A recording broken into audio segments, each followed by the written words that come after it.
Hello dear students, welcome. तो बच्चे लोग, अभी हम एलपीपी का एक सम कर रहे हैं, लीनियर प्रोग्रामिंग प्रॉब्लम। उसमें ना सिंपलेक्स का सम है। तो बाकी सम सिंपलेक्स का भी अपलोड कर दिया हूँ मैं। तो ये वाला कैसा है ना, स्लैक वेरिएबल वाला सम है। तो ट्रिकी है पर इजी वे में अपन समझते हैं इसको कैसा करना है।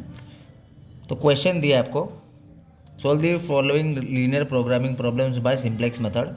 ये आपको ऑब्जेक्टिव दे के रखा है और ये आपको सब्जेक्टिव दे के रखा है। और पूछा कि does degeneracy occur in this problem, degeneracy है क्या। तो ऐसा आपको ना एक स्लैक वेरिएबल का आपको क्वेश्चन आएगा।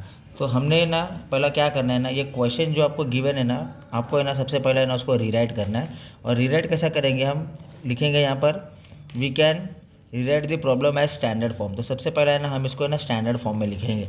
तो ये देखो, अभी आपका ये मैक्सिमाइज जो है ना, मैक्सिमाइज ये ऑब्जेक्टिव फंक्शन है। तो उसको है ना हम सेम लिखेंगे यहाँ पर 3x1 प्लस 5x2 प्लस, अब यहाँ पर देखो ना 1 2 3 4 5, तो मतलब 5 टाइम्स जाना है। तो ये 1 हो गया, 2 हो गया, तो ये आएगा 0x3 plus 0x4 plus 0x5।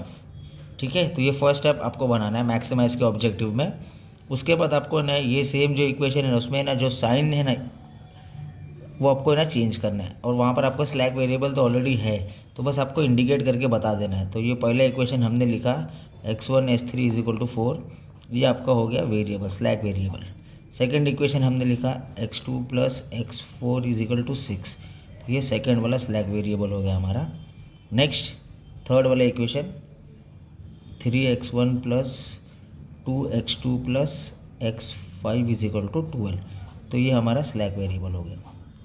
तो जो क्वेश्चन था same as it is copy किया है। मैक्सिमाइज में क्या था 1 2 3 4 5, तो यहाँ पर मैंने 5 टाइम ऐड किया। सेम मैंने कॉपी पेस्ट कर दिया है सब्जेक्टिव। उसके बाद आपको क्या करना है, वो लिखना है constant x1 x2 x3 x4 x5 less than 5। और ये slack variable x3 x4 x5, तो यहाँ पर आप मेंशन कर दो कि ये स्लैक वेरिएबल। एकदम सिंपल स्टेप है, मतलब converting not inequality into equality. मतलब आप बता रहे हो कि हमने क्वेश्चन को स्टैंडर्ड फॉर्म में कन्वर्ट कर दिया। ये आपका है ना स्टेप 1 है। उसके बाद आप क्या करेंगे ना, टेबल बना देंगे सिंप्लेक्स का। तो सिंप्लेक्स का टेबल है CJ, उसमें 3 कॉलम बना दो CXB। उसके बाद आप इक्वेशन 1 यहाँ सॉल्व करेंगे, इक्वेशन 2 यहाँ सॉल्व करेंगे, इक्वेशन 3 यहाँ सॉल्व करेंगे। 2 इक्वेशन रहेगा तो आप 2 ही कॉलम बनाना, 3 है तो 3 में 3 कॉलम वाला बनाया है। उसके बाद आ जाएगा ZJ, मतलब ऊपर CJ है, फिर उसके बाद ZJ है, फिर लास्ट कॉलम बनाना डेल्टा, उसका फॉर्मूला है CJ माइनस ZJ। अभी हम क्या करेंगे ना बच्चे लोग, ये जो इक्वेशन है ना इसको हम टेबल में प्लेस करेंगे। और पहले से दूसरे में जंप करने को आ गया ना, तो दूसरे से तीसरे में भी जंप करने को आ जाएगा। तो पहले समझते हैं कि क्वेश्चन कैसा बनाना है आपको, पहले वो अपन देखते हैं अच्छे से। ठीक है, तो ये देखो, ये आपका क्वेश्चन सामने रखा है। अब इसको देख के हम यहाँ पर करेंगे। तो सबसे पहले ना मैक्सिमाइज उठा के डाल दो 3 5 0 0 0, तो मैंने यहाँ पर मेंशन कर दिया 3 5 0 0 0। ये मैंने ऑब्जेक्टिव फंक्शन सेम डाल दिया है। ठीक है, उसके बाद मैं क्या करूँगा, ये जो मेरा वेरिएबल है ना slack variable x1 x2 x3 x4 x5, वो मुझे यहाँ पर प्लेस करना है।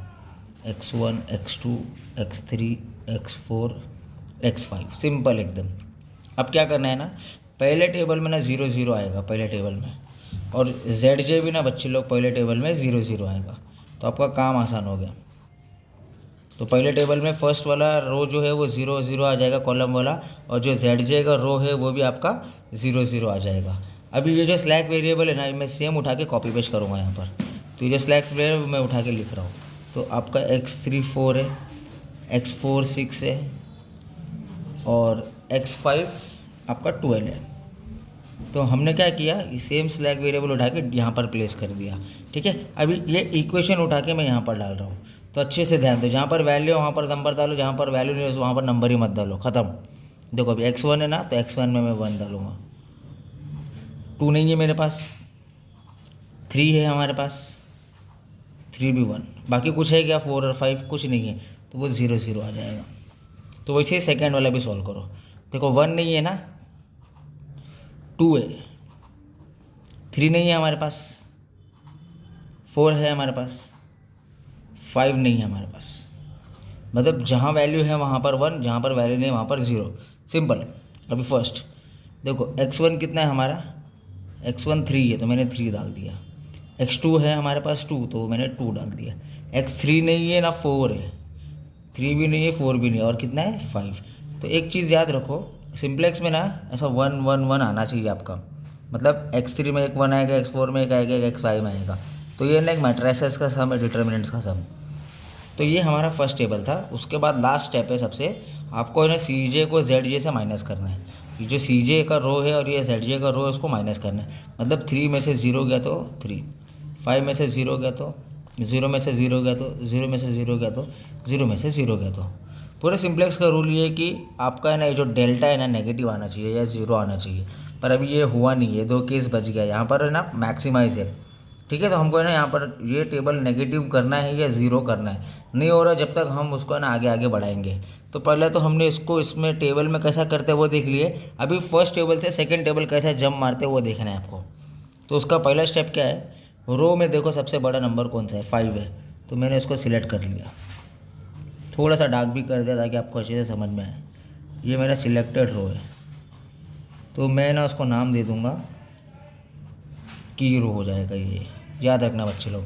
ये जो सिलेक्ट है सबसे बड़ा, उसको मैं की रो बोलूँगा। उसके बाद मैं क्या करूँगा ना, बी को x2 से डिवाइड करूँगा।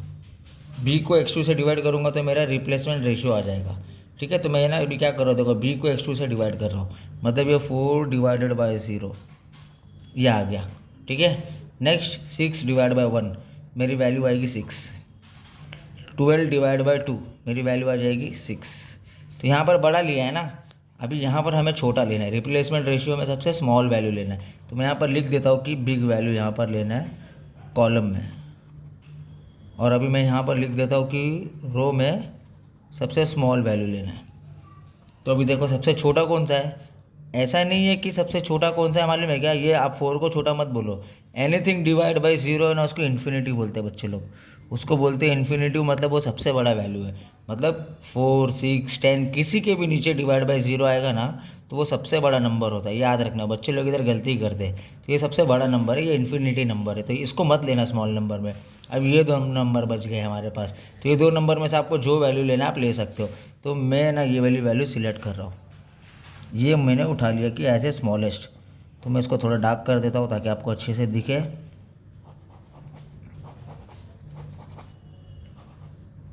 ये मेरी सबसे स्मॉल वैल्यू है। अब मैं क्या करूँगा, इसको मैंने नाम दे दिया कि रो। ये कॉलम था बच्चे लोग, इसको की कॉलम बोलूँगा और उसको की रो बोलूँगा। और जो सेंटर में आता है ना दोनों के, उसको स्टार मार दो और उधर लिख दो की एलिमेंट। क्या लिखेंगे वहाँ पर, की एलिमेंट, जो दोनों के सेंटर में आ रहा है, ठीक है। अभी मैंने ना एक फॉर्मूला डाल दिया है, न्यू वैल्यू फॉर की रो, उसका एक फॉर्मूला है ओल्ड वैल्यू माइनस की एलिमेंट। अभी ये ना ये सेम उठा के ना मैं यहाँ पर लिखूँगा और डिवाइड बाई की एलिमेंट करूँगा। आप कोई भी सम करेंगे ना, तो जो सिलेक्टेड की रो है ना, उसको आप लिख देना, जैसे मैं लिख रहा हूँ यहाँ पर देखो 3 2 0 0 1 6। ये मैंने सेम कॉपी किया और यहाँ पर उठा के मैंने लिख दिया। अब डिवाइड किससे करूँगा मैं, जो स्टार बनाया है, रीज़न है उससे क्यों डिवाइड कर रहा हूँ, उससे डिवाइड इसके लिए कर रहा हूँ ना कि जब मैं फर्स्ट टेबल से सेकंड टेबल में जब मैं जाऊँगा ना, सब फर्स्ट टेबल से सेकंड टेबल में, तो यहाँ पर जो 2 है ना, नेक्स्ट जगह पे ना यहाँ पर 1 आना चाहिए। हर कोई भी टेबल में आप कभी भी सम सॉल्व करेंगे ना, तो यहाँ पर जो भी नंबर रहेगा 2 है 3 है 5 है 10 है, आप उसको उसी से डिवाइड करेंगे, तो यहाँ पर क्या आना चाहिए आपको, 1 आना चाहिए, ठीक है। तो ये कंडीशन है आपका। तो इसके लिए ना मैंने क्या किया, उसको डिवाइड कर दिया। तो अब इसका आंसर ला देता हूँ मैं। इसमें कैलसी नहीं चलाना है आपको, जितना स्मॉलेस्ट डिनोमिनेशन में आप कर सकते हो करो। इसको सॉल्व किया तो ये वैल्यू आया, इसको सॉल्व किया तो 1 आया, 0 डिवाइड बाई 2 0 आया, 0 डिवाइड बाई 2 0 आया, इसको सॉल्व किया तो 1 डिवाइड बाई 2 आया, इसको सॉल्व किया तो 3 आया। तो मैंने क्या किया, ये वैल्यू उठा के आगे वाले टेबल में डाल दूंगा। अब एक और चीज़, ये दोनों वैल्यू हट जाएगी, उसके जगह पे ये दोनों वैल्यू आ जाएगी। वापस आई रिपीट, ये दोनों वैल्यू हट जाएगी, इसको रिमूविंग वेरिएबल बोलेंगे, उसको इंटरिंग या एंटर जो कर रहा है वेरिएबल वो बोलेंगे। तो मैं देखो पहले दोनों को हटा रहा हूँ, 0 और x5, उसके जगह पे लिख रहा हूँ 5 और x2, उसके जगह पे मैंने वो वैल्यू डाल दिया, ठीक है। उसके बाद मैं क्या करूँगा, तो ये जो मैंने वैल्यू था 0 और x5 ये मैंने हटा दिया, उसके जगह पे देखो मैंने क्या लिखा 5 और x2। अब मैंने ये पूरा वैल्यू सॉल्व किया है, ये सेम उठा के मैं यहाँ पर पेश कर देता हूँ, ठीक है। तो चलो मैं सेम वैल्यू लिख रहा हूँ यहाँ पर, जो मैंने सॉल्व किया था 6 3/2, 1 0 0 1/2 और ये 3। ये देखो ये 1 को मैंने स्टार मार दिया है, मतलब ये 1 होना चाहिए। यहाँ पर 2 था ना, अगले टेबल में आप जब मारोगे ना 1 आना ही चाहिए, वही नंबर से डिवाइड करना। अगर यहाँ 1 नहीं रहेगा तो आपका गलत हो जाएगा। ठीक है, चलो अभी नेक्स्ट क्या करना है ना, अब मुझे ना ये दोनों वैल्यू मैं एज इट इज़ लिखूँगा। तो ये मैं लिख रहा हूँ 0 और x3 और x4, ये मैंने लिख दिया 0 0 x3 और x4। ठीक है, अब ये वाली वैल्यू भी सेम डाल दो, ये जो आपने डाला था ना मैक्सिमाइज में, वो वाली वैल्यू भी आप सेम डाल दो अच्छे से। ये देखो ये 3 है, ये 5 है, ये 0 है, ये 0 है और ये 0 है, ये भी सेम डाल दो। x1 x2 x3 x4 x5 ये भी आपने सेम डाल दिया है। अब ये जो दो वैल्यू है ना, ये दो वैल्यू का ये फॉर्मूला मैंने बना के रखा है। तो ये देखो ये दो फॉर्मूला भी मैं यहाँ पर आपको सॉल्व करके दिखाता हूँ। चलो स्टार्ट करते हैं अभी अपन। पहला है ना फॉर्मूला देख लो क्या है, फॉर्मूला लर्न करना पड़ेगा बच्चे लोग, स्टार है मतलब लर्न करना पड़ेगा। न्यू वैल्यू फॉर नॉन की रो, ये आपका क्वेश्चन का नाम है, मतलब ये टेबल से आपको ये टेबल लाना है, तो उसका फॉर्मूला है ओल्ड वैल्यू माइनस करस्पॉन्डेंस की वैल्यू मल्टीप्लाई बाय न्यू की रो। मैं समझाता हूँ क्या है अभी। ओल्ड वैल्यू मतलब ये वाली वैल्यू जो आपके टेबल में थी, ये ओल्ड वैल्यू है। ठीक है, तो मैं इसको अच्छे से लिख रहा हूँ। पहला ओल्ड वैल्यू, पहला 4 है, 1 0 1 0 0 ओल्ड वैल्यू मैंने लिख दिया। उसके बाद माइनस बोला है, मैंने माइनस लिख दिया। उसके बाद करेस्पॉन्डेंस बोला है ना, तो देखो ये की एलिमेंट के ऊपर ही आपको करेस्पॉन्डेंस मिलेगा। अभी मैं फर्स्ट वाला कर रहा हूँ ना, तो उसका करेस्पॉन्डेंस है ये वाला। तो करस्पॉन्डेंस आपको पता चलने की करस्पॉन्डेंस कौन सा, तो जैसे अभी मैंने ये सॉल्व किया ना, तो की एलिमेंट के ऊपर वाला जैसे ये सॉल्व कर रहा है तो ये करस्पॉन्डेंस है। उसके बाद ये वाला सब जब सॉल्व करूँगा ना मैं, तो ये करस्पॉन्डेंस रहेगा। तो अब ये करस्पॉन्डेंस है ना, तो मैंने क्या कर दिया 0 0 0 0 0 0 ये करस्पॉन्डेंस सबको दे दिया। मल्टीप्लाई कर दिया न्यू वैल्यू मतलब जो मैंने यहाँ पर वैल्यू लिखा था 6 3/2 1 0 0 1/2, ये जो मैंने टेबल में वैल्यू डाला था ना, ये टेबल वाली वैल्यू मैंने यहाँ पर लिख दूँगा। अब मैं क्या करूँगा, इसको कैलकुलेट करूँगा। तो अब इसको कैलकुलेट करके मेरी एक वैल्यू आ जाएगी। तो आप क्या करेंगे, 6 0 से 0, 4 में से 0 गया तो 4 बचेगा। इसको एनीथिंग मल्टीप्लाई बाय 0 0 हो जाएगा, 1 में से 0 गया तो 1 बचेगा। ये 0 है, 0 में से 0 गया तो 0, ये 0 है, पहला मल्टीप्लाई करो 0, 1 में से 0 गया तो 1 बचेगा। 0 0 पहला तो सब 0 ही आ जाएगा, इसको इससे पहला मल्टीप्लाई करो 0 फिर 0, तो ये 0 ही आ जाएगा। ये सेम वैल्यू उठा के मैं क्या करूँगा, ऊपर टेबल में डाल दूंगा यहाँ पर जो मैंने कैलकुलेट किया है। तो ये मेरी वैल्यू आ गई 4 1 0 1 0 0। वैसे ही सेम मैं इसका सॉल्व करूँगा, तो आपको जो डाउट है वो क्लियर हो जाएगा। अभी देखो पहला क्या बोला है, ओल्ड वैल्यू, तो ओल्ड वैल्यू है हमारे पास बच्चे लोग, ये देखो ये ओल्ड वैल्यू है, तो मैं इसको ना यहाँ पर लिख रहा हूँ ओल्ड वैल्यू। ये देखो ये 6 है, ये 0 है, ये 1 है, ये 0 है, ये 1 है और ये 0 ओल्ड वैल्यू। माइनस बोला है, मैंने माइनस डाल दिया है। अभी देखो करस्पॉन्डेंस ना, मैं ये सॉल्व कर रहा हूँ ना, तो की एलिमेंट के ऊपर वाले करस्पॉन्डेंस है, तो ये 1 मेरा करस्पॉन्डेंस है सब में, मल्टीप्लाई बाय न्यू वैल्यू मतलब ये वाली जो वैल्यू मेरी आई थी 6 3/2, वो मैं लिख रहा हूँ 6 3/2 1 0 0 1/2। अभी मैं ना इसको सॉल्व करूँगा तो मेरी एक वैल्यू आ जाएगी, वही वैल्यू मैं प्लेस कर दूँगा ऊपर। पहला मल्टीप्लाई करो, 6 1 6, 6 में से 6 गया था 0, यहाँ पर तो माइनस है ना, तो पहले इसको कर दो। तो इसको इससे पहले 1 3 3 3/2, अभी माइनस करो तो ना -3/2 आ जाएगा। 1 × 1 1 होता है, 1 में से 1 गया 0, 1 × 0 0 0 में से 0 गया तो 0, 1 0 था 0, 1 में से 0 गया तो 1 ही बचेगा। ये कैसे सॉल्व करेंगे, 1 1 × 1, तो ये आया -1/2 आपका। तो यहाँ पर आपने वैल्यू लिख दी। तो ये जो वैल्यू है ना, आप क्या करेंगे, उठा के यहाँ पर ऊपर डाल देंगे। तो 0 -3/2 0 0 1 -1/2, ये आपने वैल्यू डाल दिया। ठीक है, तो एकदम सिंपल था, पहला क्वेश्चन था, क्वेश्चन का आपने स्टैंडर्ड फॉर्म में कन्वर्ट की, यहाँ से आपने जंप मारे, जंप मारने के बाद पहले टेबल से दूसरा टेबल कैसा जाना है, ये पहला फार्मूला है। पहला फार्मूला ये याद करेंगे, उसके बाद आप ये दूसरा फार्मूला भी ये याद करेंगे। उसके बाद देखो पहले टेबल में हमने क्या किया था, इधर 0 लिखा था ZJ में, मतलब यहाँ भी 0 लिखा था, यहाँ भी 0 लिखा था। यहाँ 0 क्यों लिखा था, क्योंकि सबसे आप मल्टीप्लाई करेंगे तो ये वैल्यू 0 ही आएगी, इसके लिए। अभी यहाँ पर वैसा नहीं है, यहाँ पर कैसा है 0 0 नंबर है, तो ये नंबर को पहले ऐसे मल्टीप्लाई करेंगे। ठीक है, तो इसको मैं इससे मल्टीप्लाई कर रहा हूँ 5 × 3/2। तो मैं ना यहाँ पर है ना, अभी ये वैल्यू है तो मैं दोनों को मल्टीप्लाई करूँगा। तो देखो ना 55 × 3/2, 5 × 3 5 2 ज़ा 5 3 ज़ा 15, 15/2, तो ये मेरी वैल्यू आ गई यहाँ पर 15/2, ZJ की मेरी वैल्यू आ गई।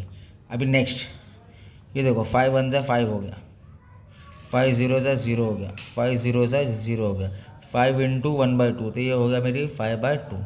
अब क्या करूँगा, सी जे को जेड जे से मैं क्या करूँगा, माइनस करूँगा। तो अभी देखो मैं ना 3 इसको इससे माइनस कर रहा हूँ, तो 3 माइनस 15/2 इसको कैसे सॉल्व करूँगा। देखो 3 2 जा 6 होता है, 6 में से 9 गया तो 3 2 जा 6, 6 माइनस 15 तो -9/2 आएगा। यहाँ पर मैंने लिख दिया -9/2।